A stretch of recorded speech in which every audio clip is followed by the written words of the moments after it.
นางมาพี่กับจอนางก็แล้วไปต้องคุยน้องในน้องคุยไล่น้องคุยลงไปนำกันเนาะเพิ่นก็ย่างหรือยานคุยก็ย่านลงมะม่วงไข่บ่มะม่วงไข่บ่หรือมะม่วงชอมะม่วงซอหรือมะม่วงไข่นางมะม่วงชอมะม่วงซอเป็นตอนรับอย่างดีพี่น้องเอ้ยเว้าม่วนมาแต่บ่ญาติไงน้ำใจดีน้ำใจงามพี่น้องเอ้ยทาง FC เพิ่นโอ้คอมเมนต์ย่องมาหลายพี่น้องเอ้ยคือเจ้า2คนนี่เพิ่นย่องหลายนะโดยขอบใจหลายเด้อ FC เด้อขอบใจหลายเคยเข้าไปเบิ่งเคยเข้าไปเบิ่ง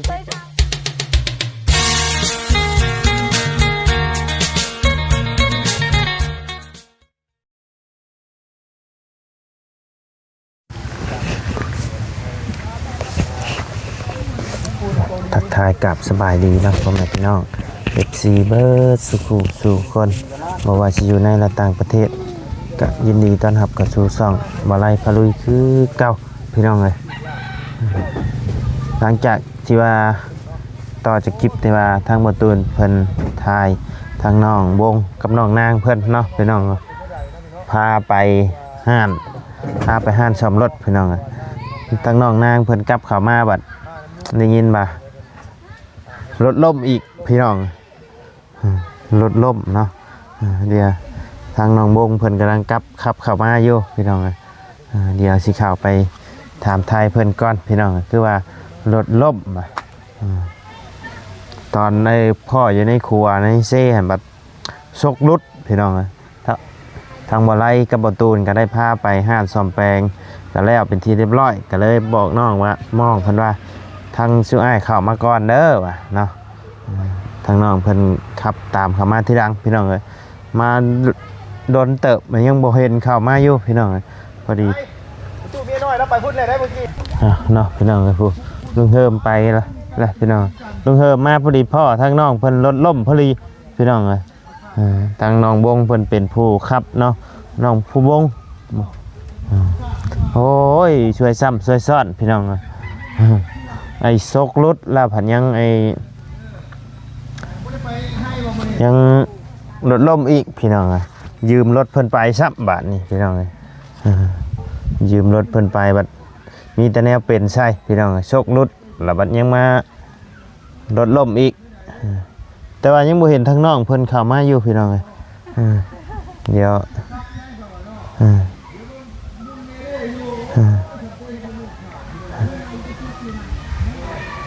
ก็คิดว่าทางน้องเพิ่นอะไรนั่นพี่น้องฉะนั้นกับว่าไล่สิครับเข้ามาให้ดอกปูกินนี่เนาะถามน้องเข้าก่อนเด้อที่แรกว่าให้น้องเพิ่นเข้ามาก่อนให้น้องเพิ่นเข้ามาก่อนเดี๋ยวสิตามไปว่าน้องเพิ่นบัด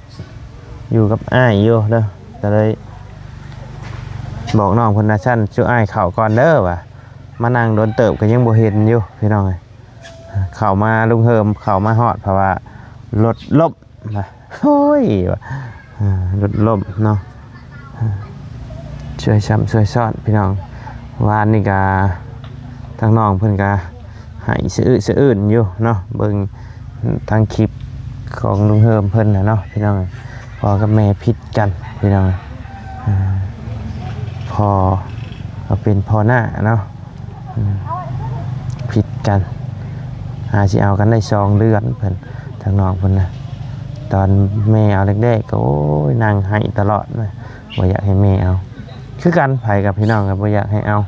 ทั้งบ่ไล่ตะกี้ก็คือกันบ่อยากให้พ่อเอาก็โอ้จนเครียดจนให้พุ่นได้พี่น้องแต่ว่าก็ความสุขของเพิ่นเนาะเฮาก็ห้ามเพิ่นห้ามบ่ได้พี่น้องว่าแต่เพิ่นแหละคันเป็นเฮาก็มันก็ต้องเอาอยู่ดีเนาะพี่น้องยังอายุกะยังพอสำนีอยู่เนาะลูกเมียบ่มีนะกะเพิ่นก็ต้องเอาเนาะพี่น้องโอเคฉะนั้นเดี๋ยวเข้าไปหาทั้งน้องนางน้องผู้วงกันก่อนพี่น้องไปพี่น้องสาวคำเฮ็ดช่างเล่นี่เนาะเฮ็ดยังไผอันนี้ ลูกหลานเด้ ลูกหลาน โดย สบายดีเด้อสบายดีไหมตู้บ่ได้ไปต้อยไข่มดแดงบ่มื้อนี้บ่ได้ไปอ่า ไปจักหามบ่เฮ็ดหน่อยมัน บ่มี บ่หาบ่เห็นเด้อมดแดง บ่ หน่อไม้เด้ค่ะ หน่อไม้ก็ไม่ไป หน่อไม้ก็บ่ได้ไป ไปก็ไม่คุณมันบ่เฮ็ดลูก อื โอ้ย ม มันก็เด็ด เพื่อสิได้เนาะตู้เนาะน้อยเป็นได้ทางอันน้องบงกับน้องนางเพิ่นคือว่ารถล่มบ่บ่ โดย เพิ่นมาแล้วบ่ มาเลยเด้ อันทั้งน้องบงเพิ่นก็มาแล้วบ่ โดย ตอนในอยู่ในหม่องครัวหันบัดไอ้ชกรถ บ่ ค่อยพาไปชงแล้ว โดย พาไปชงไปมุนแล้วเรียบร้อยแล้วบอกว่าจำจุอ้ายเข้าก่อนเด้อว่าโลยเพิ่นบ่า โดย เข้ามานั่งโดนเติบถ่าบ่เห็นจักเทื่อ โดย มาเพราะว่าลุงเฮิมว่ารถล้มว่ะโอ้ยมันจะเป็นช่วยซ้ำช่วยซ้อนรถ เอา กะ ผู้หนึงก็ขับรถแบบบ่อยากแซมปานใด อ๋อ ขับรถบ่แซม โดยอันนี้ไม่นะทั้งน้องน้อยเพิ่นไปเฮียนบ่ ที่ไปลินอยู่ อ๋อ พุ่น ไปเล่น โดย อืม ไปเบิ่งก็นั่นแหละ ไปเบิ่งทางเพิ่นบ่ได้เจ็บบ่ได้หยังบ่ บ่ฮู้แหละ บ่ฮู้ บ่ได้ไปเบิ่งโดย ยังบ่ได้เบิ่งอยู่ โดย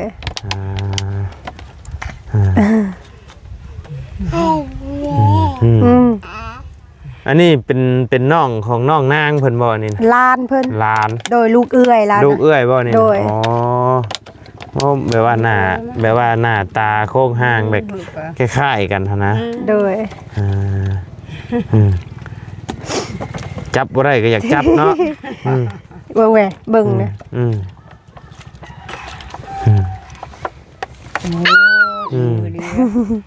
ไปพ่อเพิ่นมาแต่ตลาดเชฟโปน โดย ไปบักเฮิกนึงได้หันน่ะ ไปแต่เฮิกเลยเพราะว่ารถลบเพราะว่าโอ้ยนางวงก็ขับรถแบบบ่อยากแซมปานใดหั่นน่ะหากะเฮียนขับเพราะว่าเอานางไปนำบ่ว่า2คนน้อย ถามเพิ่นอยู่ตอนในซกรถดุดหากะเพิ่นว่าเพิ่นบ่กล้าขับกลับไปพ่ะ โดย ข่อยนี่เป็นคนขับกลับไปให้ โดย แล้วบัดมาไปใส่หยังแล้วบัดว่า อันชื่ออ้ายเข้าก่อนเด้อว่ะ โดย มานั่งโดนเติบยังบ่เห็นอยู่ เพราะว่าลุงเฮิมมาเพราะว่ารถล่มว่ะ เก็บเขาอยู่นี่บ่ ทางลุงเฮิมแต่ว่า เก็บเอา ลุงเฮิมเห็นอยู่นี้บ่นี่ค่อยนี่ โดย แต่ว่าค่อยพ่อเพิ่นตอนซกรถดุดน่ะอันอยู่หม่องครัวเซ่ฮั่น โดย ไผว่ะเบิ่งที่แรกว่าไผอันจอดรถอยู่ครัวทางอยู่ในครัวนี่ว่ะ โดย จอดเบิ่งคักว่าไอ้ทั้งน้องนางกับน้องบงเพิ่น โดย ได้ยังกินข้าวมื้อนี้ ถ้าได้กินข้าวเที่ยง ท่านได้กิน ข้าวเช้า ครับ ต้มหมักมี่ ต้มหมักมี่ โดย กินบ่ บ่ดูกินแล้วแม่กินมาแล้ว กินนั่นก็บ่ได้กินได้ไม่แซ่บแนวนัวคือกันดอกกินมุกหน่อไม้ กินแต่ชวนนายก็กินแน่นี่แหละแม่เพราะว่าซีนอีหยังเฮาก็กินเรื่อยแหละมันบ่ได้คิดอยากหรอกมีแต่กินของบ้านๆเฮานี่แหละหากินแต่กินของธรรมชาตินี่แหละซุปมะเขือมุกหน่อไม้มื้อเช้านี่ก็ได้จักปีแล้วนี่นะได้จักเดือน ปีแล้วอะจักเดือนแล้วนี่นะประมาณขานประมาณจักเดือน6เดือน7เดือนเนาะ ประมาณ ได้บ่ 7-8 คนมันคานเลยเด้ เบิ่งรักก็ละทานไอ้ นี่มันนั่งอยู่วะนั่งอยู่พี่ อืม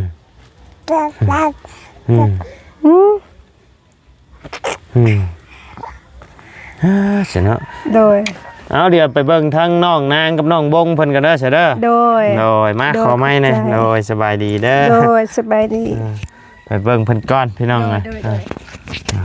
ไปพี่น้องเลยเป็นอะไรเด้เนาะพ่อกันอยู่ พ่อกันอยู่ในครัวกลับมาเพราะว่ารถล้มพี่น้องเลย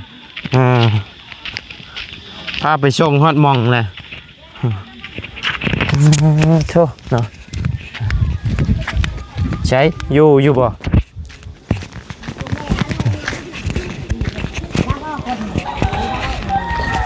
2 รอบซ้อนสวยพี่น้องเอ้ยใจจักอยู่เด้อบ่เนาะไปพี่น้องเอ้ยโชสบายดีน้องนางยังคือได้ยินข่าวว่าอันหลังจากที่ซกรุดมาได้ล่มต่ออีกไอ้นี่รุดเลยบ่แบนแตกล่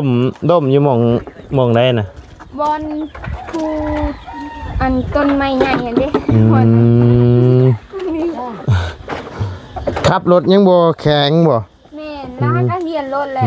เราพาคนไปตลาดไปเอาเครื่องอยู่อนุสิตโอ้แล้วคนกลับไปเป็นหนูแล้วไปเอาเครื่องอยู่อนุสิตโดยตอนไปบ่เป็นหยังเนาะโดยว่าตอนมาเป็นเหตุตอนมาเป็นเหตุ2 รอบซ้อนเลยแม่พ่อน้องเพิ่นอยู่ในครัวนะชกรถดุดพี่น้องเอ้ยทางบ่าไล่ก็ได้พาไปหม่องห้านหมุนเข้าเรียบร้อยแล้วถามน้องเพิ่นว่าสิเข้าไปก่อนบ่น้องเพิ่นว่าสิเข้าไปตามรังเนาะก็เลยเข้ามาก่อนก็มานั่งโดนเติบยังบ่เห็นอยู่ มาฮอดเพราะว่ารถล้มเนาะบ่ได้เจ็บบ่มีหม่องเจ็บแต่ว่าบ่มีเนาะลมบ่ได้แห้งลมค่อยๆเจือกดินทรายนะเนาะเจือกดินทรายพี่น้องคนขับเป็นทางน้องวงเพิ่นบ่แม่นเจ้าบ่แม่งบ่เป็นครับใช้รถชื่อใหม่นะจ๊ะพอค่อยเอาไปชื่อรถใหม่ยังบ่ทันเป็นอยู่ติเยอะๆจังหน่อยก็เป็นเนาะกี่เดียวว่าเจ็บบ่มีหม่องเจ็บเนาะลุงเฮิมมาโอ้ยกองหยอบอยู่อ่ะได้ยินลุงเฮิมเอ้ากองยังไงวะคือว่าพาไปชงแล้ววะไปชงฮอดห้านชอบนะวะกลับมาล่มอีกเอาทั้งแต่ทั้งอ้ายไอ้ทั้งอ้ายของน้องบงเพิ่นได้ค่ะเราไปตลาดไปซื้ออาหารกินไปตลาดก่อนทั้งอ้ายกับบ่ฮู้ซ้ำว่าน้องรถล่มนี่ฮู้แต่ว่าซกรถดุดนะเนาะคิดว่าสิบ่เป็นหยังหั่นแหละกลับมาผัดเป็นต่ออีก2 รอบซ้อนเลยเนาะดีแล้วคนบ่เป็นหยังเนาะดีแล้วคนบ่เป็นหยังตอนมาอันตอนไปตอนมาน่ะจบรถตกวันครัวน่ะเพราะว่าไผนี่เขาว่าเลียวเบิ่งอ่ะเอ้าคืออันน้องนางแท้ว่ะบ่ตูนว่ะคือจอดรถขวางทางคือนักเลงแท้ว่ะจอดรถอยู่ในครัวใช่ไหมเบิ่งบัดเอ้าน้องนางกับน้องบงว่ะนี่ก็เลยลงจอดไปเบิ่งได้ยินแรกๆว่าท่อรุดลงไปเบิ่งว่าชกรุดเพิ่นหมุนบ่แน่นเพิ่นหมุนหน่อยเดียวนึงคันมีกระแจยังกะเฮาหมุนเขาเองก็ได้นะแต่ว่ากระแจมันบ่ครบไปไอ้ตลาดเชโปนมาไปเอาเครื่องมาบัดช่วยซ้ำเนาะ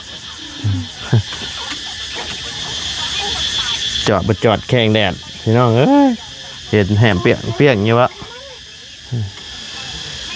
เอาบ่เป็นหยังก็ดีแล้วเนาะถือว่าพลาดเคราะห์ไปพี่น้องเอ้ย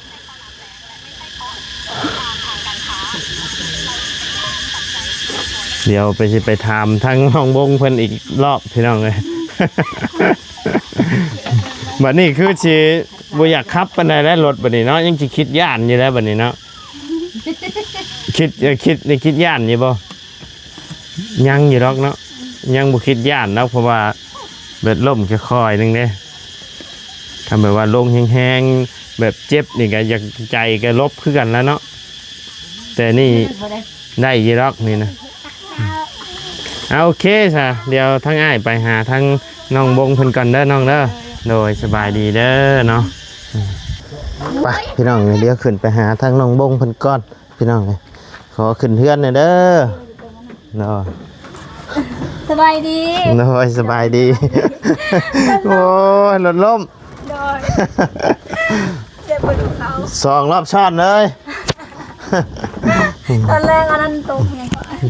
ตอนแรกอันซกรถ รถตกวางตกมึงขวาน โอ้ยพาเพิ่นไปเรียบร้อยเฮ็ดเรียบร้อยแล้ว เข้ามาก่อนเนาะ ไปพอใจลง ไปบ่ฮอดใช่เรียบร้อยอีกเจ็บแฮงอยู่บ่บ่ได้เจ็บใช่บ่เจ็บหัวเข่าหน่อยนึงถลอกบ่ วันใด อืม โดย ค่อยไปค่อยมาเลยเพราะว่ามันเป็นดินทรายเนาะทางเข้าเจือกดินทรายบ่ แม่ ลงขึ้นภูเลยนะ ลง มัน ขึ้นภู เจ็บมันได้ ใครอยู่เนาะคอยครับพี่น้อง โด เลย ย แต่ว่าขับไว้บ่เป็นหยังแล้ว โดยเพราะว่าเขา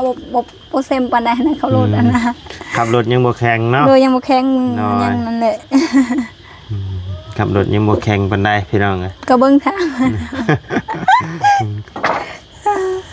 เนี่ยขันไปรถลายไปแห้ง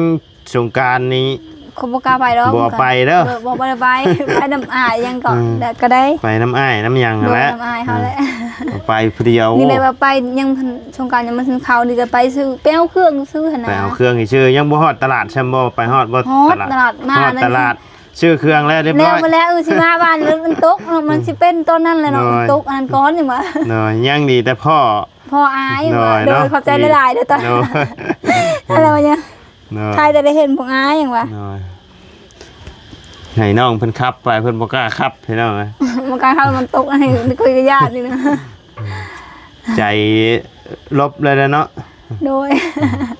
มาบัดมาตอนชกดุดบ่ลบปานใดดอกพี่น้องบัดชกมาตอนล่มไปแล้วใจลบ ได้ยอดบ้านนี่ดิมันผูของนั้น ผม กินสานังไปมะม่วงพออยากจมมาอยากกินมะม่วง เจ้าบ่ นางมาพี่นาง เด้อน างมาพี่กับจอนางก็แล้วไปต้องคุยน้องในน้องคุยไล่น้องคุยลง ไปนำกันเนาะ คนกระย่างหรือยานคนกระยานล มะม่วงชอบ่ มะม่วงไข่บ่ มะม่วงไข่บ่หรือมะม่วงชอ มะม่วงซอหรือมะม่วงไข่นาง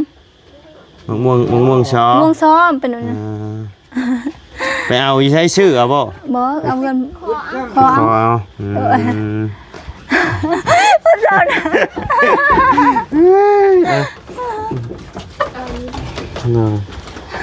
ใส่กันถามทีนึง โทรศัพท์เพิ่น อยู่ไหนครับจ้ะ มานั่งแนบ เจ้า หน้า ไป กัน น้อง ก่อน ลม กัน พากันลมรถ ทางนางแบบขับยังบ่ทันเป็นช่ำเพิ่นเนาะ นั่นเป็น ยังเฮ็ดให้ใจลบ คนเจอไอ้เด้อเนาะ ยังเฮ็ดให้ใจลบช่ำบัดนี้ คือยังก็เจออุปกรณ์นั้นมันแล่ๆนี่ ดุงเฮิมบ่ แล้วแม่นลุงเฮิมไอ้ลุงเฮิมเพิ่น น้อย เพิ่นเห็นนางให้นั่งขี่ด้วยก่อนนั่งเนาะ น้อยเดี๋ยวเจ้าขับมา ขี่ คนเดียว ก็ยานลง ค่อยยืนถ่าเจ้าอยู่ห่าเอ้าเจ้ามาทางไหนน่ะ ได้เข้ามา โอ้จะมาทางนี้ จอดอยู่บนหัวเท้าโดยอาย โอ้ ให้หัว เจ้ารถไปส่งเพิ่น รถอายเฮา รถอ้ายจะบ่อันนั้นน่ะ โดย อืม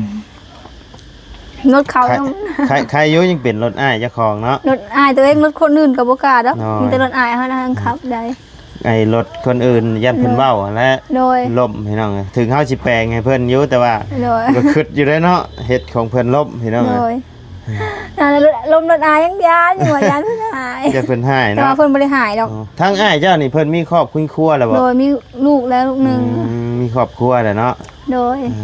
แล้วก็เลยไปอยู่น้ำพ่อตู้นี่ โด บ่ ยแต่เก่าก็อยู่นี่แต่ว่าแม่เอาผัวใหม่เลยก็เลยไปอยู่น้ำพ่อตู้ อืมเดี๋ยวเจ้าอยู่นะแม่ โดย อันนี้เป็นเพื่อนชานทั้งแม่เจ้าเนาะ โดย เพื่อนน้องเพิ่นก็บ่ได้ว่าร่ำมารวยได้พี่น้องเอ้ยแต่ว่าน้ำใจดีเนาะพี่น้องเอ้ยมาเห็นทางทีมงานเข้ามานี่ต้อนรับอย่างดีพี่น้องเอ้ยเว้าม่วนว่าแต่เอ้ยว่าญาติหยัง น้ำใจดีน้ำใจงามพี่น้องเอ้ยทาง FC เพิ่นโอ้คอมเมนต์ย่องมาหลายพี่น้องเอ้ยคือเจ้าสองคนนี่เพิ่นย่องหลายนะ โดยขอบใจหลายเด้อ FC เด้อขอบใจหลาย เคยเข้าไปเบิ่ง เอ็นดู เคยเข้าไปเบิ่งคลิปเจ้าของอยู่บ่เคยอ่านคอมเมนต์อยู่บ่ เอ ได้อ่านอยู่บ่ โดย เขาอ่านคอมเมนต์เด้อ โดย เพิ่นย่องลายนะ โดย ย่องลายมารยาทดีเบ้าม่วนพี่น้องเอ้ยพ่ออยู่ไสกะยกมือไหว้เลยพี่น้องเอ้ยบ่แม่นแต่อยู่ในหน้ากล้องนะพี่น้องเอ้ยอยู่หลังกล้องนี่ทั้งน้องเพิ่นนี่โอ้น้ำใจดีจิตใจดีพี่น้องเอ้ยต่อหน้ากล้องดังกล้องกะแนวนี้พี่น้องเอ้ยเป็น ใครจะทำนางโมแตกนางเนาะ ยังเป็นห่วงโทรศัพท์อยู่บ่ได้ห่วงเจ้าของจังนี้ ให้กำเพิ่นคอยเจ็บพวกเขาเนาะ เจ้าเจ็บหัวเข่าหน่อยนึง เพราะว่าครึ่งนู้นมันลงเนาะญาติได้ดองคอยเจ็บยังไง แต่ว่าทั้งน้องนางบ่ได้เป็นหยังเนาะ เป็นยัง ดีแล้ว เอื่อย คน เลย คนบ่เป็นหยังยังเป็นห่วงโทรศัพท์อยู่พี่น้องเอ้ยเป็นห่วงโทรศัพท์ยันโทรศัพท์แตกบ่ บ่ได้เป็นห่วงเจ้าของจังนี้เนาะเป็นห่วงเจ้าของบ่ได้หลายกว่าเฮ้ยโทรศัพท์นะหาใหม่ก็ได้นะ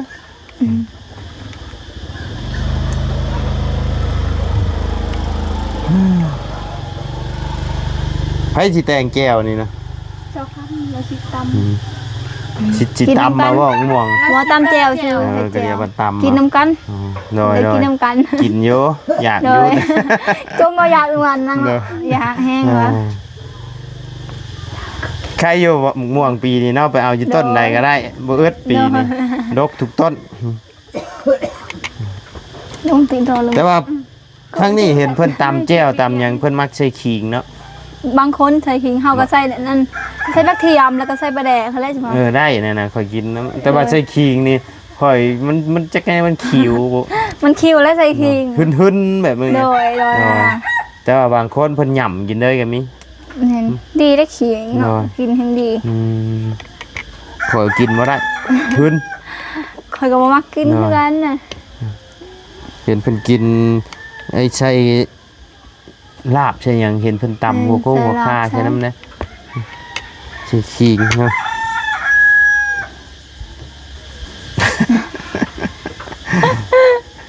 โอ้ยเห็นเอาไง เป็นซึกอายมันติเจ็บเนี่ยยามตัวเองเจ็บก็พอแห้งแล้วนะ บ่เป็นหยังบ่เป็นหยังคอย บ่เป็นหยัง ฝึกไปเดียวก็แข่งเองเนาะ โดย แน่นี่แหละเฮียนครับใหม่ เฮาก็ต้องมีลมเนาะ แม่น ต้องมีลมแล้วมันจึงเป็น ๆแม่นเฮ็ดหยังมันก็ต้องมีการผิดพลาดน่ะพี่น้อง โดย เอ้ยจะได้เฮียนฮู้เนาะ โดย แน่ใดมัน เรียนรู้ทุกอย่างไปหมด โดยครับปั่นรถถีบตะกี้แฮงอย่างนั้นแล้ว อันนี้บ่ได้เป็นรถติหรือ บ่เป็นบ่ บ่ได้เป็นขี่รถจักรนะ เป็นรถจักรเลยดีแล้วเนาะ เพราะบ่ได้ขี่รถถีบก็ขี่บ่เป็นรถถีบ โอ้รถถีบนี่เป็นค่อยนี่ค่อยขึ้นไปค่อย ขึ้นได้ ปล่อยลงมา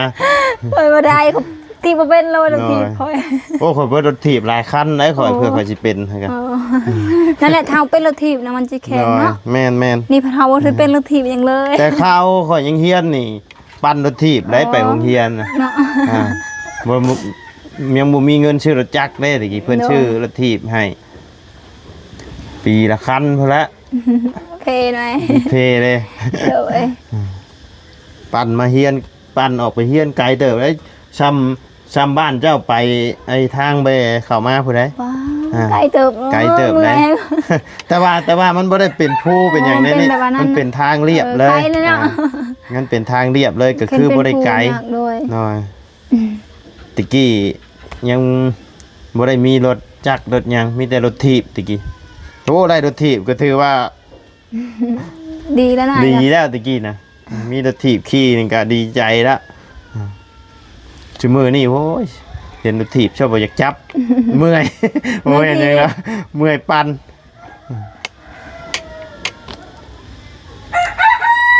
ไปเอามารถถีบนี้ชื่อมากก็ชอบบ่อยากจับ เนาะ ชื่อมือนี้นะเอาฉันว่ามีแต่ว่า ได้เลย ให้ทางน้องเพิ่นอันกินข้าวแล้วบ่ ยัง หาให้น้องเพิ่นหากินข้าวกินน้ำก่อนพี่น้องเอ้ยบ่ได้มีแนวมาผากได้มื้อนี้ โดยลุงเราผักนะ โดยอ๋อลุง ผักข้าวปุ้น ลุงเชิมซื้อข้าวปุ้นมาผาก นี่ เนาะ ผักข้าวปุ้นมาผัก อ๋อโดย ขอบใจอายเรา โดย หลาย เข้ามาแล้วเดี๋ยวมาแวะมาถามทางน้องเพิ่นมารถล่มเนาะขาแล้วถ่าอีกบ่เห็นเข้ามา ว่าน้องนางลงมาแต่รถลุงเฮิมมารถล่มบ่เอ้าว่ะ ข รแต่คนบ่เป็นหยังเนาะ บ่ได้เป็นหยัง โดย มัน ดี ลม แล้วดีแล้ว ค่อยๆ คนบ่เป็นหยังโอ้ยแบตก็เบิดบาด แบตไม่กันสั่นเบิดพี่น้องเอ้ยโอเคซะเนาะน้องเนาะ โดยเข้าใจหลายเด้อโดย โอเคสำหรับพ่อแม่พี่น้องสำหรับคลิปนี้ทางบ่ไล่ก็จะได้ขอจบคลิปลงไม่เพียงสำนี้กันเด้อพี่น้องเด้อขอบคุญขอบคุณพ่อแม่พี่น้องและ FC เบิดสุขุสุคนเนาะที่เข้ามาติดตามรับชมทั้งช่องบ่ไล่พาลุยสำหรับคลิปนี้ก็ล่ำลาแล้วพี่น้องสบายดีเด้อเนาะปะพบเจอกันในคลิปหน้าเนาะ